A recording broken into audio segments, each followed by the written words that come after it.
Well, hi there again, and welcome back to InsideTracks.co.uk, the website that helps you to trade smarter. I'd be most grateful if you could subscribe and like if you do, or comment if there's something you need to point out to me. I'm quite happy to answer and also learn more from what you've learned. One thing that we're going to look at today is part two. This is part two. So in part one, I did 2 tracks. In this part, which is part 2, I'm going to do the other 3 tracks with the biggest draw bias. Now, you're probably aware, as I am, that when you're trading, if you know something the other guy doesn't, then you can trade better and trade smarter. And getting a good draw at many courses is often makes all the difference. And certainly at these 5 tracks, you'll see they make a massive difference. So if you know that, you should get a jump on the competition and the people that you are trading up against. So let's have a quick look at the first two. Well, number 1 was Chester. Chester's got one of the biggest biases in the country because of the shape of the track, and being drawn in as an inside draw is a major advantage, pretty much up to from sprints right up through to over a mile. The second one, Beverley, we talked about the 5 furlong high draw bias, and that is significant, and you can see that in part 1. Now the final one, the first one in the part 2 is to look at Lingfield on the turf. This is the track, and you can see the 5 furlongs is here, and it's off a shoot, and it hits the downhill part of the main track. And this is a very sharp 5 furlongs. If you are drawn up against this fence, then you get the rail to run down, and it's thought that basically those horses that are on the stand side rail have a massive advantage. Here's Jason Weaver. You probably all heard of him from ATR at the races. In my view, the bias in favour of those towards the stand side rail on Lingfield's turf track is one of the biggest in British racing, and you'll see that in a moment. So that's what we'll do. We'll have a quick look at the 5 furlong course and why there is such a big bias. And so here we're going to watch a 5 furlong race from Lingfield on the turf. Those that are drawn high are here in the stalls closest to us. We'll run the VT and you'll see what happens next. Basically, one of the horses drawn high completely misses the break, but the others dominate the race. But have a quick look. And there are. So you can see that one and the outside draw, who's drawn 11 back there at the back, he completely missed the draw, missed the break. And these 2 were the other 2 wide drawn horses, the one in green and the one in red behind. Playing the early lead. Miss Elsa is racing in second. If you don't mind, is in 3rd position, and already they're coming down towards the halfway point. Habanera is in 4th place. Then being ridden along in the centre, Sybil. So we can see that they've come out the chute, and this is now they've joined the main course here. It's about 2 furlongs to go, all downhill, so very sharp. Hit the track. The track Jack has managed to get out from a wide draw, take advantage of the stand size rails, and has stolen a march on the field because he's got that speed. Grand towards the near side rail, Millbean Billy, and then pushed along Halliford Road. The others behind, with Carla Koala now just beginning to weave on through 1 or 2. Down towards the final furlong, hit the track Jack, hit the track Reading. Came out with a clear lead, still leads by 2 lengths. Miss Elsa is now beginning to eat into that advantage, but she's running out of time. As they hit the wire, it will be hit the track Jack. So we see there that hit the track Jack managed to get out in front, showed good early speed. Was being tracked by actually what was the favourite in that race, but managed to just pull out a 2 or 3 length advantage going to the 2 furlong pole.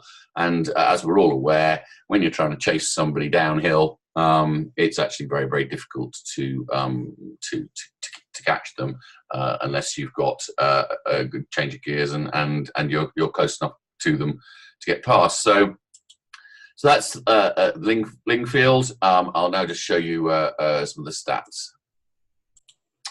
So here are the stats for Lingfield 5 furlongs. As you can see, there aren't that many overall races, 24. This is 3-year-olds plus in handicaps over the 5 furlongs, and what a massive advantage this is. You can see that out of those 24 races, only one has been won by a low-drawn horse, 95.83. So just an enormous number have been won by high-drawn horses, and the widest draw of all is about 42%, so about half of the wide-drawn horses. Then the widest drawn horse of all wins. So I think on the stats there you can see it's pretty much unanimous that if you aren't drawn high at Lingfield over 5 furlongs on the turf, you have very little or no chance of winning. Okay, so now we're moving on to track number 4, which is Ripon. Ripon 5 furlongs. As you can see, the track is quite tight and a small sort of extended oval. But the 5 furlongs, in fact, is over the straight course. It has minor undulations and has a sort of a bit about 1.5 furlongs out, which is a slight dip, and then it comes up towards the finish. So Ripon is unusual in that it's very, very quick course, and in good conditions. Ripon is a front runner's course, and so when you get out in front, you need something that can get out in front, hopefully kick on around about the furlong and a half mark where the ridge is, and you can actually begin to get away from that, and now very difficult to pull back. So that's the sort of strategy you should use here, and being drawn on these rails is very important, makes a difference. So let's have a look at a race from Ripon. So here we can see the stalls lined up, the stand size rails, and the ground goes away from you and then carries on with small undulations. And as I said, there's a ridge about 1.5 furlongs out. High numbers drawn up against the rail. That's the place to be. And we'll run the VT, and you can see how this one pans out. The fuse in. That's it. We are set to go. They're off. 5 furlongs for the British Stallion Stud ZBF Novices Stakes. A fast start by LGF, the red jacket with the beige chevron under the near. So we can see that the horses out here in the middle of the track, whilst they've actually started quite well, not too badly at all. These 3 have made good breaks. What we see is that actually being along this stands rail, and we'll see how it pans out. Side rail. Also away well is Lady Kinsale, the grey horse in the scarlet and purple, and tucked in behind those Jill Rose with the check sleeves, horse in the noseband. Alfie Sullivan's black jacket just behind the pace, followed by Rum Lad. They're followed by the Big House down the centre of the track. Sitting well back in the field is Budea Ford. Also well back, I'm Billy Murphy, and Silver Dust is a back marker in the black and pink. They're back towards the final couple of furlongs now. LGF towards the near side controls the race by a length. Lady Kinsale, Alfie Sullivan's tries to burst through. Jill Rose is kept going out in the centre. Then the Big House followed by Rum Lad. So you can see that this particular horse, which is drawn on the rails, stayed on the rails, stayed quite close to the rails. This is the dip, just here, kicked on. But it's LJF trying to set sail here inside the final furlong. LJF skips on by a couple of lengths. Jill Rose gives chase with Alfie Solomons, but LJF in the clear. Inside the final 100 yards they go. LJF's going to land the spoils for Richard Fly and David Nolan. LJF won it. Alfie Solomons in second, tight behind. Jill Rose went past. So there we go. That's what happens in a typical race from Ripon. We'll now have a quick look at some of the stats. So here we are, looking at the 5 furlongs over different numbers of runners. This is 3-year-olds plus, as I keep mentioning, 3 years plus handicaps only. 39 races, and 2/3 of them are won by high-drawn horses, not particularly from any one stall, and so the widest stall gives only about a fifth of these winners. So it's spread across those wide stalls, and I think the important thing probably to say is that if you're drawn wide, it's the ones in the wide stalls that can get out and bags that rail and dominate from the front, particularly in good conditions. That's when you start seeing that bias coming out particularly strongly. You can see that actually it's in races of sort of 8 to 11 where this bias is very strong. You see 6, 8, 9 versus 1. So it's 90%, 10% under 11 runners. And then it becomes less strong as you reach higher numbers of runners. Okay, so that was Ripon, and now we're going to number 5, and last is Red Car over 5 furlongs. You can see this is a left-handed track. The 5 furlongs is on the straight. This is a very flat course. It drains wells near the sea, and basically what happens at Red Car is that when the ground's riding fast, which is quite a lot because of the good draining, it's important that your horse can get out and get in front. It's also important or it seems important that the horse runs up that a far rail. So what we're going to do is going to have a quick look and see this, but generally speaking at Red Car, one of the things that is often said is that not many of these got into it, and that means once you get out and you can get into front and you get on the good ground on the far side, basically you're very difficult to catch and pass. So we're going to have a look at the first 5 furlong race at Red Car. You can see that the stalls are pretty much in the middle of the track. Low numbers are on the far rail or close to the far rail, and it's a slightly uphill start, but generally speaking is pretty flat. Just run the VT and see how it goes. They're set and they're off, and they're all racing here for the finale. The Watchmore with Racing UK Extra maiden handicap over 5 furlongs. Renthorpe in the black and white stripes, well away with Palmer the white face. They vie for an early lead just ahead of Raffle King, the nose-banded runner. Similar colours with the white cap Scandal. The last group consists of Squirrel Heat, Stuart. So you can see at this point there's a couple of prominent runners. On the far side you've got these 2 guys as well. They were drawn low.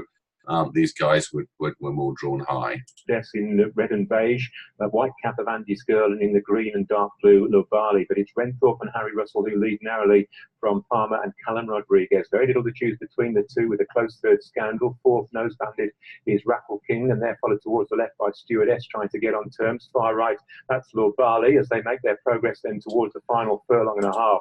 Still with the advantage, Renthorpe and Palmer between the pair Scandal. Far right, Lubali getting into it with Raffle King into the closing stages now.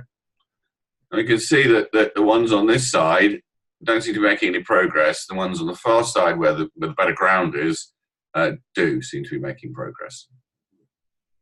Renthorpe just going across Raffle King there. Renthorpe with a close second, Lubali on the far side, but it's Renthorpe out in front as they go for the line. Renthorpe will cross the line in front. Big day for Harry Russell. He rides his first winner. Close second, Lubali, and also there was the unlucky in running Raffle King and Scandal.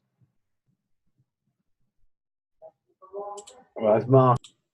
So there we saw that a typical sort of race jumping out. The ones on the far side who were drawn low, if they got out with any kind of decent pace, they tended to stay there. And if I'd run the VT on to the commentary after the race, those famous words, not a lot got into this, would have been uttered. What we can see is that low drawn horses win sort of 60-40. Importantly, those from stalls 1, 2 and 3 win the majority of the low drawn horse winnings. There are obviously high drawn horses. You can see potentially why that might be. High drawn horses that can get out and get across, particularly when there's not a lot of runners in the race. they tend to do well as well if they can get out and get in front. So front running is also important at red car versus the draw. But the draw is still important, and certainly if you have a front runner or a prominent runner who can get out in front from stall 1, 2, and 3, you will have an advantage over those who are slower and want to be kept off the pace, particularly in these sort of a higher number running races. So we'll go back just to summarise just for a moment. So what we discussed is the draw bias and five tracks. Some of those have bigger draw bias than others. Firstly, Chester probably has the largest draw bias that I know of, particularly low drawn, pretty much from 5 furlongs right up to a mile, mile and a quarter. Low numbers are favoured. So Chester is the place where being drawn is very, very important. Next, Beverley. We saw the 5 furlongs, very, very strong draw bias towards those coming up the outside rail, and very difficult to catch horses that can get out from a high draw and up that rail. Third is Lingfield, which actually, by the way, really does have the highest draw bias. If you aren't drawn high over 5 furlongs at Lingfield on the turf, you have a really pretty small chance of winning. And Jason Weaver says that it's got the biggest draw bias in British racing. Ripon, strong draw bias for those who can get up the far rail and can kick on from about a furlong and a half out. Then Redcar is probably, of the 5, there is a draw bias, a straightforward draw bias, but it also matters that your horse can get out and has some speed and be up with the leaders and be on the speed, because, as I've said to you, those famous words, not a lot got into this. Generally speaking, those who get out in front stay out in front. So there you go, 5 courses for you. You have some information now that some people, I mean, a lot of people will have. A lot of people do research, and I'm not the only one who's done it. But you now are there with probably less than half the people I would have thought that you're trading against will know exactly what's been in this video. So there you go. Subscribe if you like what you've heard, and you'll get videos when they're posted. Give it a like sign as well. That'd be nice. A comment if you feel you want to. And I hope it's useful information. I hope it does your trading some good, and you win more as a result. Very good luck.